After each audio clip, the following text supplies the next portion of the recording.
comment j'ai d'écrire ce livre? Je pense que c'est la première chose qu'il faut énoncer. J'ai eu l'idée d'écrire ce livre à la suite d'un dîner. Ça m'arrive de dîner avec des gens, avec des responsables du Parti socialiste. Et c'est une phrase que j'ai entendue moult et moult fois, c'est on ne peut pas avoir confiance dans la classe ouvrière quand on sait qu'aujourd'hui elle vote à 80% pour le Front National.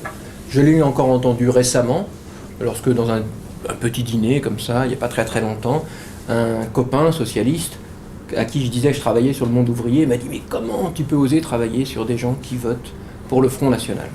Et je me suis posé la question, ça a été le fil directeur de mon interrogation, comment des gens, a priori de gauche, en tout cas on peut le penser, comment des gens de gauche, pourquoi des gens de gauche, essaient de colporter ce bruit, qui est totalement faux, je le démontrerai tout à l'heure, sur le fait qu'effectivement la classe ouvrière vote pour le Front National. Et c'est ce qui m'a interrogé dans tout mon livre, voilà, et c'est ce que je vais essayer de vous résumer aujourd'hui. Alors ma lecture est assez simple, c'est qu'à la fin, j'ai travaillé 2 ans sur le sujet, c'est que j'estime, alors on ne peut pas partager mes idées, j'estime que la classe ouvrière se comporte, j'entendais mes voisins me parler de mariage tout à l'heure, se comporte comme dans un cas de divorce, c'est-à-dire qu'on a aimé sa compagne de façon, voilà, on l'a aimée, elle a été un moment fort de votre vie, et puis à un moment il y a une rupture.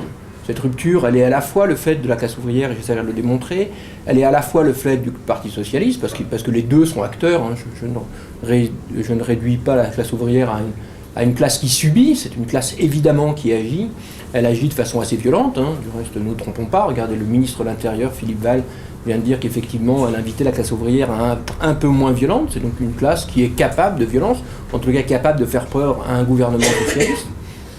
Voilà, donc comment cette classe ouvrière, voilà, dont on pensait qu'il y a eu une relation amoureuse forte, et j'essaierai de le démontrer tout à l'heure, comment, après cette rupture, le PS, comme malheureusement dans les couples qui se déchirent, ne trouve d'autres moyens que de se déchirer que par le mépris. C'est-à-dire qu'effectivement, quand on veut tuer son chien, on disait qu'il a la rage. Aujourd'hui, quand on veut tuer son chien, on dit qu'il vote Front National. Voilà, c'est un peu, en résumé, un peu l'histoire, malheureusement, de notre début du XXIe siècle. Aujourd'hui, si vous voulez tuer quelqu'un, le meilleur, c'est encore de colporter qu'il vote Front National, qu'il est raciste. On va essayer de montrer que la classe ouvrière est raciste. Il y a des gens de la classe ouvrière qui sont racistes, il ne faudrait pas le nier, hein, je ne suis pas stupide. On aimerait le démontrer qu'elle est violente. Regardez ce que vient la déclaration aujourd'hui du ministre de l'Intérieur, où il y a 2 semaines du ministre de l'Intérieur, voilà, qui invite les syndicats, je crois que c'était leur métier, à museler la classe ouvrière, ou en tous les cas à contraindre la classe ouvrière pour éviter des actes de violence. Deuxièmement, qu'elle est violente, et troisièmement, qu'elle est bête, qu'elle est stupide. Parce qu'effectivement, quand on veut tuer, ça fait à peu près les 3 choses. Si jamais vous voulez quitter votre femme, monsieur, il faut lui dire qu'elle est raciste, ça va, bête, voilà, et en plus violente. Si en plus vous pouvez démontrer qu'elle est violente, là c'est bon, vous aurez la garde de vos enfants. Donc voilà. C'est un peu comme ça que va fonctionner le Parti socialiste, en partant d'une époque, et on va commencer par celle-ci, où il y a eu un grand amour entre la classe ouvrière et le Parti socialiste. Je pense qu'on oublie souvent de le dire, mais François Mitterrand a été élu par la classe ouvrière. En 1981, les livres d'histoire oublient de le raconter, hein, puisqu'aujourd'hui la classe ouvrière est entachée de tous les maux. La classe ouvrière est la première classe sociale, alors on discutera après si c'est une classe sociale, en tout cas si jamais ça vous intéresse, en tout cas le premier groupe social qui va voter pour le Parti socialiste. Et on oublie de le dire, hein, c'est la première fois que le Parti socialiste fera des infidélités aussi importantes au Parti communiste. C'est un travail assez long du reste, hein, le Parti socialiste, lorsqu'il se réforme, quand il quitte son nom de SFIO pour devenir Parti socialiste, va faire un énorme travail de séduction de la classe ouvrière, et va y arriver, puisqu'effectivement, en 1981, la classe, ou en tout cas le groupe social qui va voter le plus pour le Parti socialiste, va être qui va dépasser les autres de façon très très importante, ça va être la classe ouvrière. La classe ouvrière, en 1981, va porter au gouvernement François Mitterrand, qui, je pense, voilà, si jamais, voilà, en tous les cas, qui en tout cas profitent à ce moment-là des votes du Parti socialiste, alors, de la classe ouvrière, pardon. Il faut expliquer, mais je pense que c'est du connu pour tout le monde, hein, qu'effectivement à l'époque, il existe un programme qui propose une véritable rupture avec ce qu'on appelait à l'époque le capitalisme, hein, parce que la réforme, le mot libéralisme n'est pas encore utilisé comme il l'est utilisé aujourd'hui, qui propose une rupture énorme avec le capitalisme. Hein.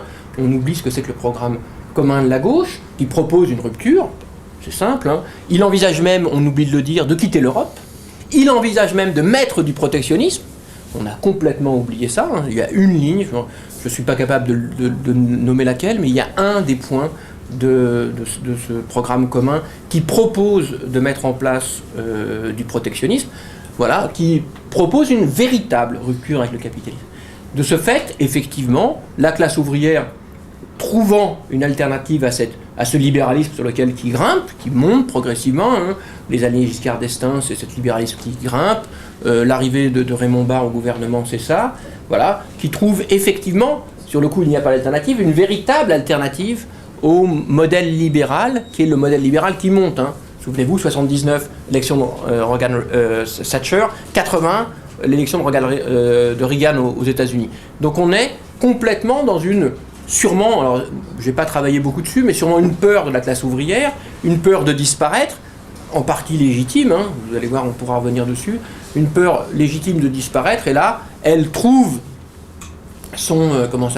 elle trouve dans le programme commun de la gauche une véritable alternative à la montée de ce qu'on appelle le capitalisme aujourd'hui, qui est en fin de compte plus un libéralisme, hein. Et là on va avoir des énormes réformes, des réformes qu'on n'ose plus du tout mettre en place, la nationalisation d'une grande partie de l'économie française. On va commencer par la fin de la nationalisation du système bancaire, on va terminer par la nationalisation des grandes entreprises.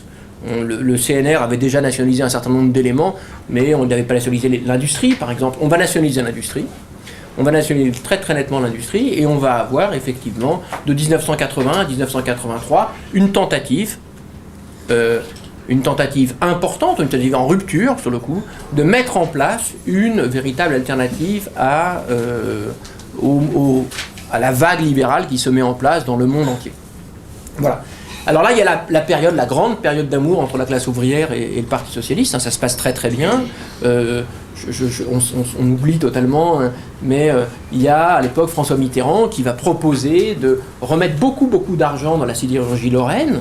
Il va y avoir des discours qui sont des discours qui paraissent complètement en rupture aujourd'hui, en tout cas. Moi, j'estime qu'ils ne sont pas des discours qu'on aurait pu imaginer en rupture, mais en tout cas des discours qui peuvent paraître complètement en rupture par rapport aux discours sur la nationalisation de Villevort, de PSA, etc., etc. Là, on n'a pas peur. Il arrive et, par exemple, il va faire un discours en Lorraine dans lequel, pendant 2 heures, il raconte comment il va réindustrialiser la Lorraine. Alors là, tout le monde est content, hein. La classe ouvrière est contente, en tout cas la classe ouvrière, parce que vous allez voir, la classe ouvrière, elle est évidemment polymorphe, elle a plusieurs formes. Donc là, la classe ouvrière est contente jusqu'en 1983, où en 1983, il y a effectivement le revirement. Moi, je ne vais pas revenir sur le revirement, je pense que, voilà, c'est pas le propos c'est le Parti socialiste et la classe ouvrière, et là, effectivement, on va avoir progressivement, en 1983, ou même assez rapidement, en 1983, une rupture, et le Parti socialiste va choisir, on va accepter le modèle libéral, et sur le coup va ne jamais en déroger, hein, puisqu'aujourd'hui, c'est même pire que ce qu'on pouvait imaginer. Voilà, il est complètement libéral, et il accepte complètement le libéralisme. Alors ce qui est assez intéressant, c'est que quand même, François Mitterrand a de la culture, c'est tout sauf un sot, et donc effectivement il va le mettre en place progressivement. C'est-à-dire que on peut dire que sur les 2 septennats, parce qu'à l'époque c'était pas des quinquennats, sur les 2 septennats de François Mitterrand, on respecte quand même un certain nombre de formes. Moi je raconte dans mon livre, ce qui est toujours amusant, c'est François Mitterrand joue au golf, et ben il veut pas qu'on le photographie en train de jouer au golf. Donc il dit c'est complètement indécent, je suis un élu de gauche, voilà, il joue au golf toutes les semaines. Voilà, et là, il se débrouille pour que jamais il ne soit photographié en train de jouer au golf, parce qu'il estime que c'est un sport bourgeois, que c'est dérogé à son système. Alors, comment ça va se passer ? Comment vont se passer la transition ? La transition, elle va se passer avec un objet qui est un objet, je pense, en tout cas moi j'aimerais bien travailler, la 3e livre sera peut-être dessus, c'est sur l'Europe.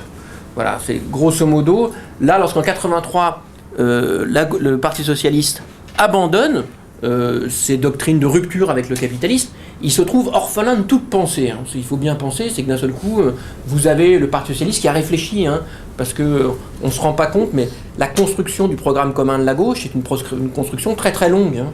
Aussi vrai que la construction du libéralisme est une construction très très longue.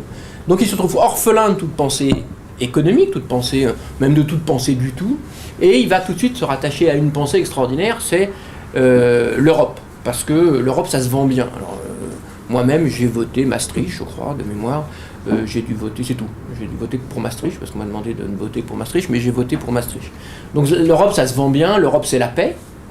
Hein, donc ça va être le système qui va nous permettre, un peu comme... voilà, on va utiliser après des schémas qui vont être des schémas de contournement du discours, en particulier du discours de la lutte des classes. Et on va vous proposer, on va nous proposer des... Et moi, le premier, je me suis fait avoir à plusieurs reprises dans cette histoire-là. Donc, première grande, et là on oublie un petit peu cette partie-là, hein. Première grande rupture, on dit 83 la première grande rupture. Pour moi, la grande rupture, c'est lorsque François Mitterrand et Helmut Kohl se débrouillent pour que Jacques Delors soit élu à la Commission européenne. Parce que là, sur le coup, il y a des actes d'une violence extraordinaire. On oublie totalement, hein, que 80, parce que j'arrête pas de le dire à mes étudiants, mais je me trompe toujours, ça doit être 30 000 textes de loi aujourd'hui qui régissent la France, qui régissent notre nation, sont des textes européens. On est pratiquement plus gouverné par, ou en tous les cas encadré par une législation européenne, qu'on est encadré par une législation de l'Assemblée nationale ou du Sénat. Pardon. Donc, première chose qui va se passer, c'est que Jacques Delors va être nommé à la tête de la Commission européenne, et en absence de toute idée, et il faut le raconter parce que je pense que c'est le début de la mondialisation, en tout cas c'est le début de la mondialisation, de la deuxième mondialisation, il y en a une avant, celle de 1918, c'est le début de la montée de la mondialisation, et là il commence à y avoir une première montée de la mondialisation. On est bien avant, hein, la chute du mur de Berlin. La première mondialisation, c'est l'arrivée du Japon dans la concurrence internationale. Et dans l'arrivée du Japon, quelque chose qui va totalement transformer le monde du travail, c'est la transformation, le passage du Fordisme au modèle Toyota. Là, on va arriver sur ce fameux modèle Toyota dont on a oublié qu'elle a complètement déstructuré la classe ouvrière. Alors, qu'est-ce qui se passe ? On a à ce moment-là la montée, hein, la rupture de 73 s'est faite, la crise de 73 est derrière nous. On a une montée d'une mondialisation qui n'est pas une mondialisation encore avec la Chine populaire. On a une montée de la mondialisation avec l'apparition d'un troisième concurrent très redoutable, qui est celui du Japon, qui est arrivé avec surtout des modes de production, hein, le toyotisme, complètement en rupture avec notre vieille structure fordiste, qui était grosso modo des ouvriers qui appliquent et des patrons qui commandent. Mais c'est pas ça qui m'intéresse, c'est ce qui va se passer lorsque Delors arrive à la Commission européenne. Lorsque Delors arrive à la Commission européenne, sans aucune structure intellectuelle, hein, je le répète bien, il y a là des gens qui travaillent, c'est toujours la même chose, hein, malheureusement c'est toujours les mêmes qui travaillent, il y a là l'équivalent du MEDEF européen qui est en train de proposer, ou qui propose exactement à ce moment-là, qui propose de mettre en place une législation qui accélère le libéralisme en Europe. En simplifiant, 1958, il y a le traité de Rome, on commence par créer le marché commun, mais le marché commun, c'est pas la libéralisation des marchés. Hein. En 1968, c'est terminé, mais c'est pas du tout abouti. Pour la bonne raison, c'est que les États, toutes les nations se sont défendues avec des normes. On a mis des normes en place, je ne sais pas si vous vous rappelez, les normes anglaises de prise électrique, ils avaient des espèces de trucs plats. Voilà, quand vous arriviez en Angleterre, c'était juste l'enfer pour vous raser. Hein. Vous vouliez rentrer votre prise, ça ne fonctionnait pas. Voilà. Donc ils avaient mis en place des normes qui faisaient qu'effectivement, les produits pouvaient librement circuler, mais là on avait mis en place des normes. Et là, les patrons des plus grosses entreprises européennes ont dit c'est pas possible parce qu'on va se faire bouffer par les Japonais et les Américains. Il faut qu'on accepte que les plus forts de nous gagnent pour arriver à avoir des champions européens. Et qu'est-ce qu'ils proposent ? Ils proposent un texte de loi qui accélère cette concurrence. Et donc on va commencer par normer. Alors là, on va commencer par dire la fin, plus de normes. D'accord ? Il faut que tout le monde ait la même prise électrique, etc., etc. On va mettre en place ça, et avec un avantage qui est celui voulu par les patrons. Alors à l'époque, il y a le patron de la Fiat, il y a le patron de PSA, il y a etc., les patrons des grands groupes européens, qui disent, effectivement, il faut qu'à la fin, toutes les entreprises nationales de taille moyenne disparaissent, et qu'il ne nous reste plus que des entreprises de taille européenne. Ce qui est a priori pas stupide dans cette mondialisation qui apparaît, c'est pas stupide. Sauf que là, ça va être la casse. Il va y avoir 10 ans où ça va être effroyable. Là, je peux dire effectivement. Donc toutes les entreprises nationales, c'est à l'époque où Perrier est racheté, on va avoir des grands groupes alimentaires, par exemple Nestlé, Danone vont se créer à ce moment-là, en tout cas vont s'intégrer progressivement à ce moment-là, et on va voir toutes les petites entreprises familiales disparaître les unes derrière les autres. Voilà. Alors avec une pression sur le monde du travail énorme. On part de 1980-1983 avec des nationalisations, on propose d'investir, et là on propose en revanche, ça va être les gens qui vont s'enrichir, c'est les avocats d'affaires, les banquiers d'affaires, c'est le début de la richesse de ces gens-là. On va avoir c'est les années les fusions, les grandes fusions-acquisitions vont avoir lieu à ce moment-là. Et là, effectivement, à chaque fois qu'ils rachètent, il faut licencier un tiers des effectifs, etc., etc. Évidemment pour payer les actionnaires, mais aussi pour faire face à la concurrence internationale qui est voilà. Ça c'est la première chose. La deuxième chose, c'est en faisant ça, on va accepter une nouvelle mode de production, et mine de rien pour les ouvriers c'est super important. C'est on va casser le monde ouvrier sur le modèle Fordiste, qui est un monde, en simplifiant, dans lequel il y a des patrons qui dirigent et des ouvriers qui exécutent, et on va dire à chaque ouvrier, on va dire toi tu vas devenir patron. Toi, tu vas devenir patron. Vous, monsieur, vous allez devenir patron. Vous allez devenir patron. Chacun va devenir patron de la ligne de production. Vous allez occuper de la qualité. Si jamais les produits sont mal faits, c'est de votre faute. Monsieur, là-bas, pareil. Il faut que vous fassiez ça avec votre conscience. Et on va transformer, par exemple, les ouvriers vont plus s'appeler les ouvriers, mais les opérateurs. Voilà. Et on va parler de qualité totale. Donc on ne pourra plus se relâcher sur la chaîne de production. Ça sera plus... voilà. Donc on va augmenter la pression sur la classe ouvrière. Ça va augmenter énormément la pression sur le monde ouvrier. On oublie de le dire, c'est la première phase de la mondialisation. C'est pas la moins dure, cette phase de la mondialisation. Et là, vous avez des sociologues. Moi, je vous renvoie à 2 sociologues. Il y en a un qui s'appelle Beau et Pialou, qui est un professeur à l'école normale supérieure, qui a travaillé à ce moment-là sur le monde ouvrier chez PSA, et qui raconte cette transformation-là, où progressivement on va essayer de faire des ouvriers, des opérateurs, c'est-à-dire des gens qui interagissent avec le système, c'est-à-dire des petits patrons. Voilà, on va déstructurer ce monde ouvrier, qui était plutôt un monde qui avait l'habitude de vivre ensemble, et on va commencer par lui dire, on va individualiser les primes, par exemple. Voilà, et on va casser ce monde qui avait l'habitude de la coopération, en créant à l'intérieur même de l'entreprise une concurrence ou une compétition. Voilà. Ça, c'est la première phase de cette histoire. Alors, si c'était arrêté là, on pourrait effectivement, on n'en parlerait peut-être pas dans ce café, avec vous en tous les cas aujourd'hui. Voilà, c'est que ça va effectivement s'accélérer cette histoire. Ça va t'accélérer, encore une fois, toujours pas forcément avec des intentions qui sont des intentions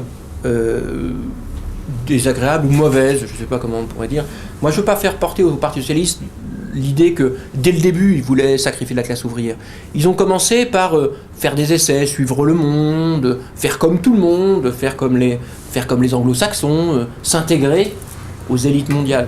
Je pense que ça participe plutôt de leur histoire, plutôt que d'en vouloir à la classe ouvrière. Alors juste, j'insiste bien là-dessus, en parallèle de ça, il y a quelque chose qui est très très très important, en tout cas qui me paraît très très important, c'est en parallèle et peut-être un peu en avance, mais sur la même période, il y a le fait que le monde ouvrier va perdre 2 de ses références. 2 de ses références, je ne sais pas si vous faites... si vous imaginez ce que le monde ouvrier est à cette époque-là, être un ouvrier à cette époque-là, on peut en être fier, les gens sont fiers. Moi, j'ai un père qui n'est pas un ouvrier, mais qui est un technicien. Le week-end, il n'abandonne pas son bleu de travail, par exemple. Voilà. Il se promène en bleu de travail, il a l'impression que ça fait partie. Je pense qu'il va même de temps en temps, voilà, on a été élevé dans la religion catholique, il va même à l'église avec son bleu de travail. Ça ne lui pose pas de problème, il a l'impression d'exister avec son bleu de travail. Alors ça fait sourire aujourd'hui, mais à l'époque, partie des choses, voilà, il vit avec son bleu de travail. À l'époque, on est assez fier d'être ouvrier, voire on est très très fier d'être ouvrier. On ne se rend pas compte de ce que ça peut représenter. Alors pourquoi on est fier d'être ouvrier ? D'abord parce que parce que le monde ouvrier est structuré autour de partis, autour d'organisations. La première, c'est le Parti communiste. Et effectivement, alors on peut critiquer le Parti communiste, mais il a structuré le monde ouvrier, il l'a éduqué. Je vois des gens qui sont un peu plus âgés que moi dans la salle. Il ne faut pas oublier, par exemple, lorsque moi j'étais enfant, il y avait deux groupes qui se faisaient la guerre. Il y avait le Parti communiste et l'Église qui se faisaient la guerre pour nous élever. C'était plutôt le bon sens de la compétition, hein. Donc effectivement, si vous n'étiez le mercredi après-midi, c'est le mercredi qu'on ne travaillait pas, non, ou le jeudi, je ne me rappelle jamais, jeudi. Le jeudi, on ne travaillait pas. Si vous n'étiez pas attrapé par les curés, vous étiez attrapé par le Parti communiste, et chacun vous emmenait qui apprendre quelque chose, qui au musée, etc. Il y avait une espèce de concurrence et une compétition entre ces différents organismes, et qui participaient d'une richesse, à la fois de la classe ouvrière, et pas que seulement de la classe ouvrière. C'est la première chose, c'est ça. Et ce parti communiste, il va être détruit par les nouveaux philosophes. Il va être détruit par un certain nombre de penseurs très très jeunes, hein, dont BHL à l'époque, qui va complètement casser. Alors, il y a des raisons, hein, je veux dire, il y a des raisons historiques. On ne va pas dire que le Parti communiste, c'était... il y a des raisons historiques, mais on va nous expliquer progressivement que Hitler égale Staline. Alors on va vous dire, monsieur, vous avez voté Staline, mais vous imaginez, c'est comme si vous avez voté... Bon, je sais pas, le jour de la mort de Staline, vous avez pleuré. Vous avez pleuré à la mort d'Hitler. C'est une honte absolue, je ne sais pas si vous imaginez. C'est juste... la catastrophe. Alors ça, c'est la première chose. On va casser le monde. On va casser le Parti communiste, on va casser la CGT. Elle se prête assez vite à ce qu'on la casse. Hein. Le Parti communiste fait des erreurs. Je ne vais pas faire les louanges du Parti communiste ici. Je pense que ça n'a pas beaucoup de sens. Et je pense que je ne serais pas capable de le faire. La deuxième chose, c'est qu'on casse de quelque chose d'encore plus profond, c'est la Révolution française. Et le monde ouvrier, en tout cas les gens des milieux les plus défavorisés en France rentrent dans l'histoire de France à travers la Révolution française. Hein. C'est les sans-culottes qui fait que, je ne sais pas quelles sont votre extraction, mais c'est les sans-culottes qui fait que les ouvriers, en tous les cas le monde ouvrier, il a l'impression, rentre dans l'histoire. Et là, ça sera une autre bande, François Furet et sa bande, vont casser la Révolution française, vont détruire la Révolution française en disant « Monsieur, vous avez été communiste, mais vos arrière-grands-parents étaient responsables de la terreur. » Voilà. Donc là, c'est effectif que à ce moment-là, le monde ouvrier, il commence à être très très très ballotté dans le monde du travail, mais il est aussi symboliquement, il n'existe plus. Hein. Il n'existe plus. Si jamais vous dites que je suis ouvrier, c'est comme si vous disiez, je sais pas, je suis membre du Front National aujourd'hui. Voilà. Je pense que ça revient à ce genre d'expression. Ça, c'est la première chose, la première expérience traumatisante pour la classe ouvrière. Il y en aura d'autres. Alors la deuxième, moi je pense, et j'estime, sur le coup, il y a moins de travaux qui sont faits dessus, c'est le RMI. Lorsqu'on invente le RMI, surtout quand on fait partie des classes les moins favorisées en France, on a l'impression que c'est quelque chose qui est inventé pour vous. Voilà. Et moi je prends l'exemple toujours c'est pareil, de ces deux, Beau et Pialou. Beau et Pialou passent beaucoup de temps chez PSA. Et chez PSA, c'est un phénomène qui se passe exactement dans les mêmes périodes. Chez PSA, il y a un phénomène qui se passe, qui est assez important, c'est qu'on va sous-traiter un certain nombre de fonctions chez PSA.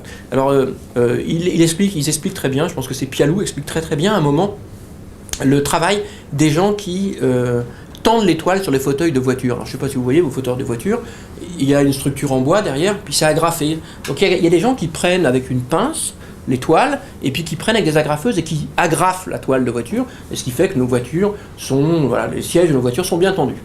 Okay, donc c'est fait à la main. C'est fait à la main, il y a quelqu'un qui prend une pince, et qui après, avec une agrafeuse, agrafe la toile qui est tendue. Et là, jusqu'à maintenant, quand vous aviez 40 ans, vous n'arriviez plus à fermer vos mains. Hein, il explique très très bien, il dit à 40 ans, lorsqu'on fait ce métier, on n'arrive plus à fermer ses mains, parce que ça fait un effort physique, hein, c'est pas neutre. Hein. Tendre une toile, la toile est dure, hein, vous voyez bien, moi j'ai une voiture qui a 20 ans, la toile est encore tendue, donc ça veut dire que la personne qui a tendu la toile a fait un effort quand même. Donc ils tendent la toile et après ils les agrafent. Donc jusqu'à maintenant, jusqu'en 1980, Pialou le raconte très très bien, il dit effectivement en 1980, lorsque vous aviez fait votre temps dans ces entreprises, dans les années 80-90, quand vous avez fait cette temps dans l'entreprise, bah c'est bon, à un moment vous n'étiez plus bon à rien, donc on vous faisait quoi ? Vous étiez responsable de l'entretien du bâtiment, ou vous alliez aux cuisines. Mais sauf que dans les années 90, on commence à sous-traiter ces fonctions. Donc quand vous êtes ouvrier chez PSA, il n'est plus question de s'occuper de l'entretien. Il n'est plus question de s'occuper des cuisines, puisque c'est d'autres sociétés qui le font. Et moi, par exemple, je travaille dans une université. Je pense qu'à une époque où dans l'université on employait des cuisiniers, maintenant c'est plus le cas. Les gens du ménage et les gens qui font la cuisine sont des gens qui sont à l'extérieur. Donc mine de rien, ça change la donne. C'est pour ça que quand vous imaginez aujourd'hui que le monde ouvrier, on lui propose de travailler jusqu'à 65 ans, les mecs ils hurlent. D'accord ? Parce qu'ils ont un travail qui n'a rien à voir avec le mien. Moi, si jamais on me fait travailler jusqu'à 65 ans, je suis content. Même jusqu'à 70 ans. Moi, j'ai des étudiants, plus je réfléchis avec eux, c'est plutôt à la fois valorisant intellectuellement, mais c'est un bel exercice. Je veux dire, voilà, je tends pas d'étoiles.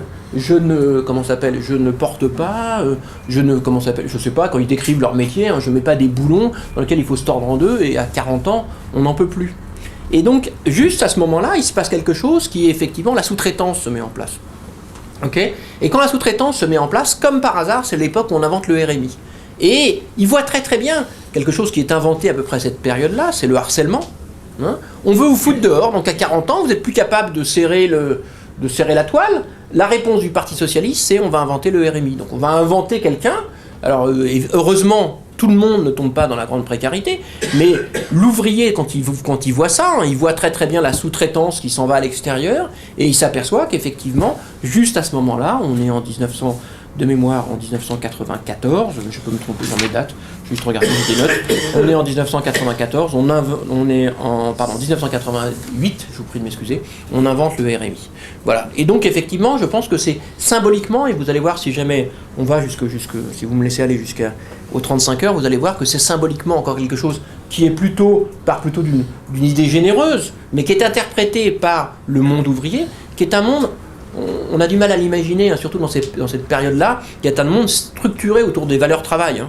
Un ouvrier qui ne travaille pas, c'est déchoir dans des proportions énormes. Donc on leur dit, voilà, c'est simple, si on ne trouve plus de boulot pour vous, il va y avoir un filet de sécurité, juste le seuil de pauvreté, hein, ça a été construit comme ça, et vous aurez un revenu complémentaire. Un revenu complémentaire, pas un revenu complémentaire, je vous prie de m'excuser. Vous aurez un revenu jusqu'à la fin de vos jours. Voilà. Ça, c'est l'époque Mitterrand. C'est pas l'époque la plus dure. Hein. Pour moi, là où il y a l'abandon, à cette époque-là, c'est ce que je vous disais, François Mitterrand évite encore de jouer au golf. Il reste encore quelque chose de la gauche historique. Le moment le plus difficile, ça va être effectivement avec l'arrivée de Jospin, où là, j'estime, on peut dire que c'est totalement l'abandon. Alors, il faut se rendre compte, je vais vous faire un petit rappel historique pour vous rappeler dans quelles conditions arrive Jospin. Jospin, il arrive dans un moment où il n'avait pas prévu du tout d'arriver, c'est-à-dire qu'effectivement, c'est les grandes grèves, vous savez, les grandes grèves de l'automne, de l'hiver 1995. 95. Ouais, les grandes grèves de 1995. Là, il y a notre cher Juppé est très très chahuté et Chirac, sans prévenir personne, décide de descendre l'Assemblée nationale. Alors ce qui est vachement amusant, c'est que Jospin, qui pensait que la campagne électorale allait arriver, mais dans un terme beaucoup plus lointain, était reparti sur un discours très très à gauche. C'est en 98 que normalement aurait dû être des élections. Voilà. Et donc effectivement, il était parti sur un discours très très à gauche. Donc, avant l'élection, il y avait un truc qui se passe. C'est effectivement le patron de Renault, qui est un socialiste, hein, entre parenthèses, annonce la fermeture de Vilvorde.